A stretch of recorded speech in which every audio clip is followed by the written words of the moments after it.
بسم اللہ الرحمن الرحیم۔ السلام علیکم ورحمۃ اللہ وبرکاتہ۔ یہ سیرت مصطفیٰ محمد مجتبیٰ صلی اللہ علیہ وسلم کی تیسری قسط ہے۔ اس کے اندر قریش وجہ کی جائے گی۔ قریش ایک بحری جانور کا نام ہے جو اپنی قوت کی وجہ سے سب جانوروں پر غالب رہتا ہے۔ وہ جس جانور کو چاہتا ہے کھا لیتا ہے، مگر اس کو کوئی نہیں کھا سکتا۔ اسی طرح قریش بھی اپنی سب پر غالب رہتے ہیں، کسی سے مغلوب نہیں ہوتی۔ اس لیے قریش کے نام سے موسوم ہوئے۔ ابن نجار نے اپنی تاریخ میں نقل کیا ہے کہ ایک مرتبہ ابن عباس رضی اللہ عنہ حضرت معاویہ رضی اللہ عنہ کے پاس تشریف لے گئے۔ عمر بن عاص رضی اللہ عنہ بھی موجود تھے۔ عمر بن عاص رضی اللہ عنہ نے ابن عباس رضی اللہ عنہ سے مخاطب ہو کر کہا کہ قریش کا گمان یہ ہے کہ قریش میں تم ہی سب سے بڑے عالم ہو گئے۔ بھلا قریش کی وجہ تسمیہ تو بیان کرو کہ قریش کو قریش کیوں کہتے ہیں۔ ابن عباس رضی اللہ عنہ نے قریش کی وجہ تسمیہ بیان فرمائی جو ابھی نقل کی گئی ہے۔ عمر بن عاص رضی اللہ عنہ نے یہ فرمایا، اچھا اگر اس بارے میں کوئی شعر یا دو یاد ہو تو سناؤ۔ ابن عباس رضی اللہ عنہ نے فرمایا کہ شمرخ بن عمر حمیری کہتا ہے، قریش ایک جانور ہے جو دریا میں رہتا ہے، اسی کے نام پر قبیلے قریش کا نام قریش رکھ دیا گیا۔ وہ جانور جو پتلے دبلے اور موٹے جانور کو کھا جاتا ہے، پر تک نہیں چھوڑتا۔ اسی طرح قبیلے قریش شہروں کو سرعت کے ساتھ کھا جاتا ہے۔ اور اسی قبیلے قریش میں سے اخیر زمان میں ایک نبی ظاہر ہوگا جو خدا کے نافرمانوں کو کثرت سے قتل کرے گا اور زخمی کرے گا۔ حافظ بدر الدین عینی رحمۃ اللہ علیہ نے قریش کو قریش کہنے کی 15 وجہ تسمیہ بیان کی ہے۔ اگر ان کی تفصیل درکار ہو تو عمدۃ القاری شرح صحیح بخاری دیکھ لیں۔ کعب سب سے پہلے جمعہ کے دن جمع ہونے کا طریقہ کعب بن لؤی نے جاری کیا۔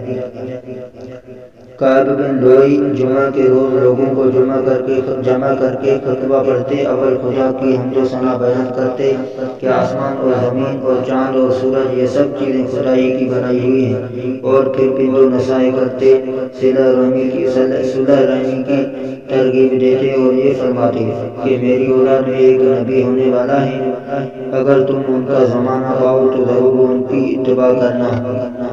اور یہ شعر پڑھتے تھے، کاش میں ان کے اعلان دعوت کے وقت حاضر ہوتا جس وقت قریش ان کی اعانت سے دستکش ہوں گے۔ فرا اور سعلب کہتے ہیں کہ اس سے پیشتر یوم جمعہ کو یوم العروبہ کہا جاتا تھا۔ سب سے پہلے کعب بن لؤی نے اس دن کا نام جمعہ رکھا۔ حافظ ابن کثیر نے بھی اپنی تاریخ میں کعب بن لؤی کے خطبہ کا ذکر فرمایا ہے۔ مرارت سے مشتق ہے، جس کی معنی تلخی کے ہیں۔ جو شخص شجاع اور بہادر ہوتا تھا عرب اس کو مرہ کہا کرتے تھے کہ یہ شخص اپنے دشمنوں کے لیے بہت تلخ ہے، اور مرت میں تانیث کے لیے نہیں بلکہ مبالغہ کے لیے ہے، کے معنی بہت تلخ۔ صدیق اکبر رضی اللہ عنہ اور حضرت طلحہ رضی اللہ عنہ انہی کی اولاد سے ہیں۔ کلاب قلب کی جمع ہے۔ ابو القریش اعرابی سے کسی نے دریافت کیا کہ اس کی کیا وجہ ہے کہ تم لوگ اپنی اولاد کے لیے کلب یعنی کتا، ذئب یعنی بھیڑیا، اس قسم کے برے نام اور اپنے غلاموں کے لیے مرزوق رزق دیا ہوا، ربا نفع پانے والا، اس قسم کے عمدہ نام تجویز کرتے ہو؟ ابو الرقیش اعرابی نے یہ جواب دیا کہ بیٹوں کے نام دشمنوں کے لیے اور غلاموں کے نام اپنے لیے رکھتے ہیں، یعنی غلام تو اپنی خدمت کے لیے رکھے جاتے ہیں، بخلاف اولاد کے کہ وہ دشمنوں سے سینہ سپر ہو کر جنگ کرتی ہیں، اس لیے ان کے نام یہ تجویز کیے گئے تاکہ دشمن اس قسم کے نام سنتے ہی مغلوب ہو جائیں۔ کلاب کا نام حکیم یا عروہ یا مہذب تھا۔ علی اختلاف الاقوال کلاب شکار کے بہت شائق تھے، شکاری کتے جمع رکھتے تھے، اس لیے ان کا نام ہی کلاب پڑ گیا۔ قصی کا نام مجمع تھا جو جمع سے مشتق ہے۔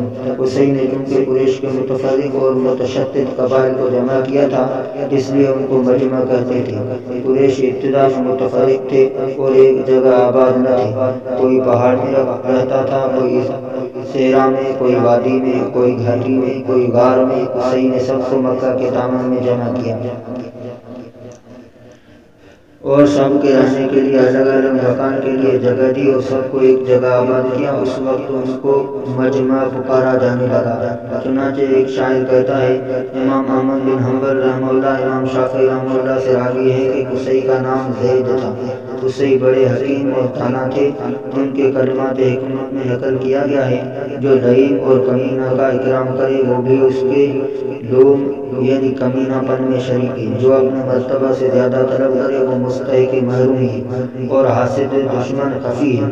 اور مرتے وقت اپنے بیٹوں کو یہ نصیحت کی، شراب سے پرہیز کرنا، وہ بدن کو درست کرتی ہے اور ذہن کو خراب کرتی ہے۔ عرب میں قصی کو خاص اقتدار حاصل تھا۔ تمام لوگ ان کے مطیع اور فرما بردار تھے۔ قصی نے دار الندوہ کے نام سے مجلس مشاورت قائم کی، جس میں تمام اہم امور کے مشورے ہوتے تھے۔ نکاح اور ازدواج اور جنگی مہمات کے متعلق بھی اسی مجلس میں مشورہ ہوتا تھا۔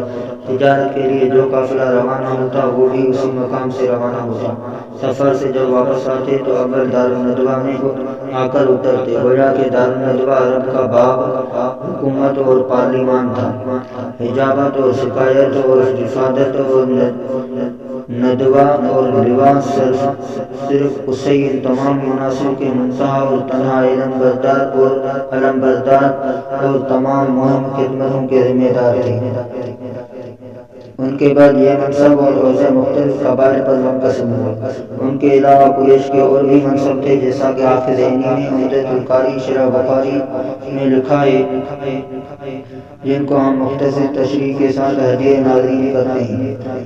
حجابت بیت اللہ کے دربانی اور مسجد حرام کی خدمت، یہ خدمت بنی عبدالدار کی سپرد تھی، جس کو حضرت عثمان بن طلحہ انجام دیتے تھے۔ شکایت حجاج کو زمزم کا پانی پلانا، یہ خدمت بنو ہاشم کے سپرد تھی۔ بنی ہاشم کی جانب سے حضرت عباس رضی اللہ عنہ یہ خدمت انجام دیتے تھے۔ رفادت فقراء اور مساکین، حجاج اور مسافرین کی اعانت اور امداد کرنا۔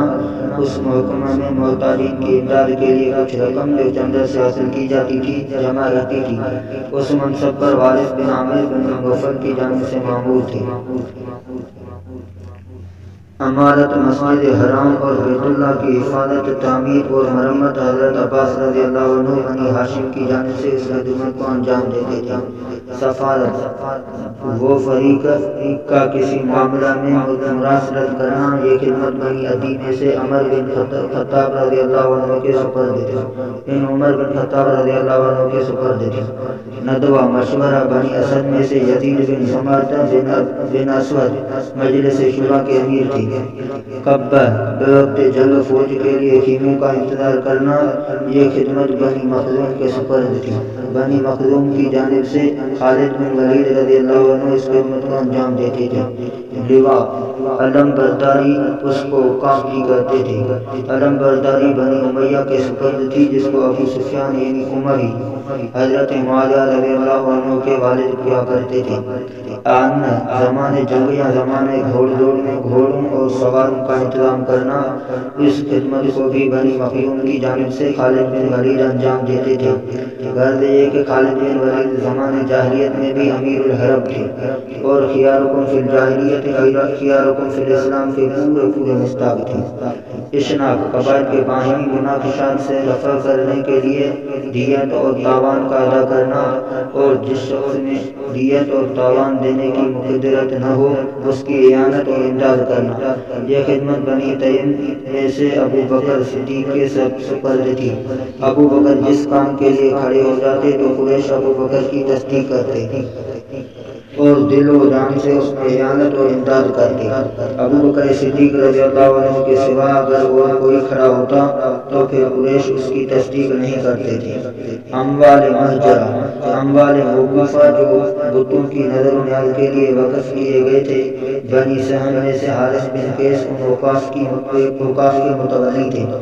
ایسا رواز دام تیروں سے فال نکالنا کہ اس وقت سفر کرنا مبارک ہے یا منوس۔ بنی خزرج میں سے صفوان بن امیہ محکم فال کے محتمم تھے۔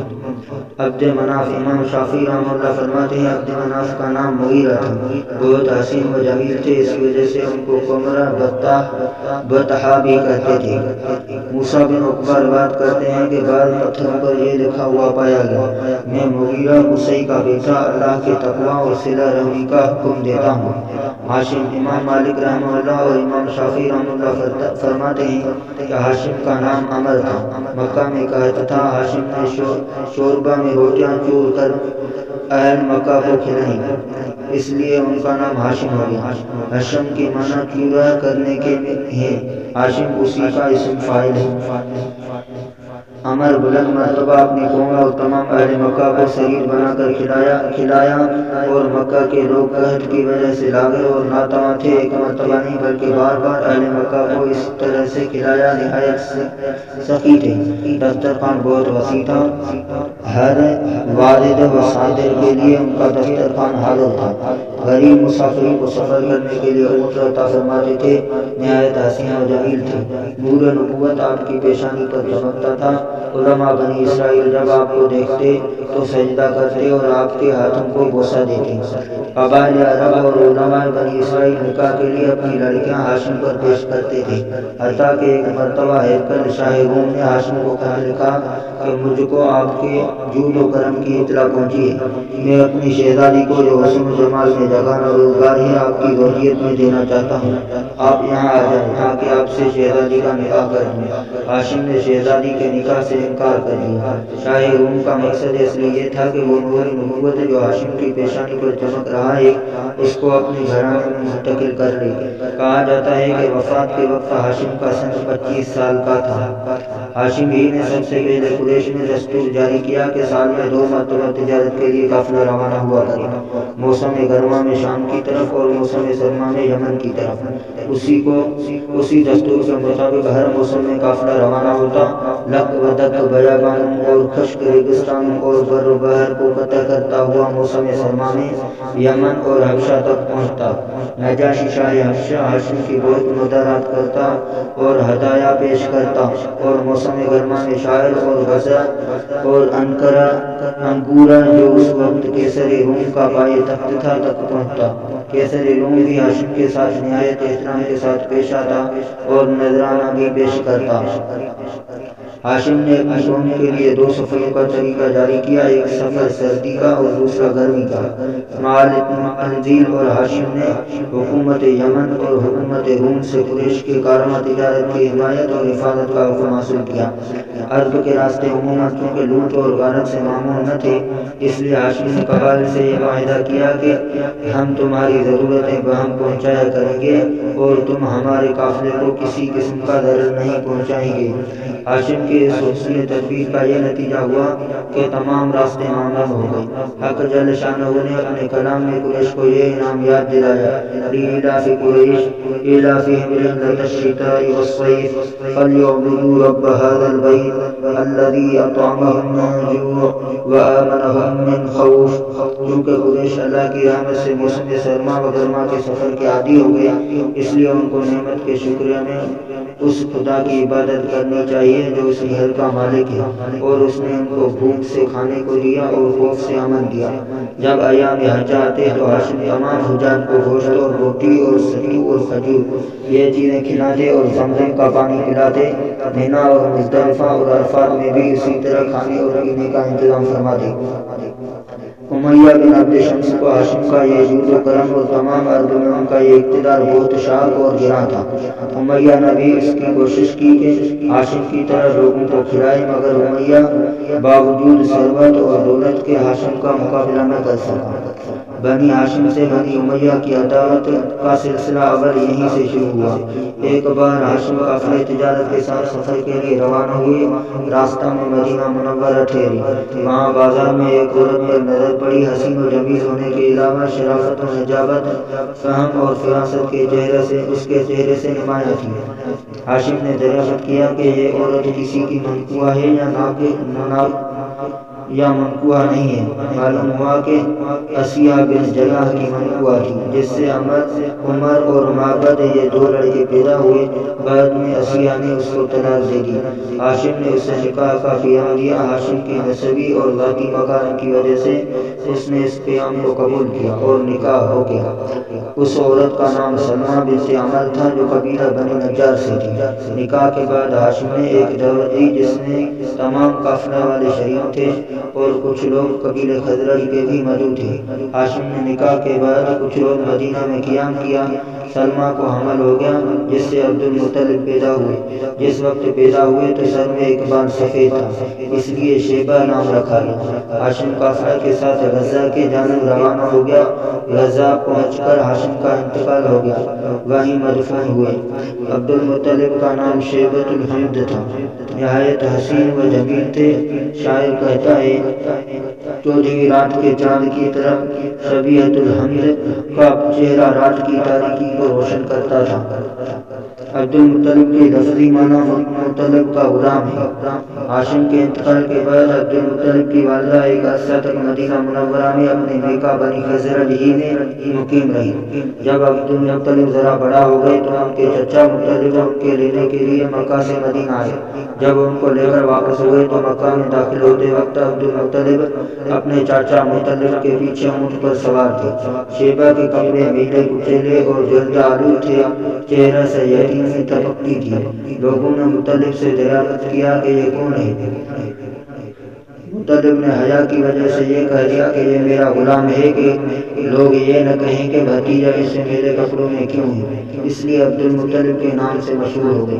مطلب نے مکہ پہنچ کر بھتیجے کو عمدہ لباس پہنایا اور اس وقت ظاہر کیا کہ یہ میرا بھتیجا ہے۔ ابن سعد طبقات میں روایت کرتے ہیں کہ عبد المطلب تمام قریش میں سب سے زیادہ حسین و جمیل اور سب سے زیادہ قوی اور جسیم اور سب سے زیادہ بردبار اور حلیم اور سب سے زیادہ سخی اور کریم اور سب سے زیادہ شر اور فتنہ سے دور بھاگنے والے تھے اور قریش کے مسلم سردار تھے۔ عبد المطلب کا جود و کرم اپنے باپ ہاشم سے بھی بڑھا ہوا تھا۔ عبد المطلب کی مہمان نوازی انسانوں سے گزر کر چرند اور پرند تک پہنچ گئی تھی۔ اسی وجہ سے عرب کے لوگ ان کو فیاض اور مطعم السماء، یعنی آسمان کے پرندوں کو کھانا کھلانے والا کے لقب سے یاد کرتے تھے۔ شراب کو اپنے اوپر حرام کیا ہوا تھا۔ جب رمضان المبارک کا مہینہ آتا تو خاص طور سے فقراء اور مساکین کو کھانا کھلاتے۔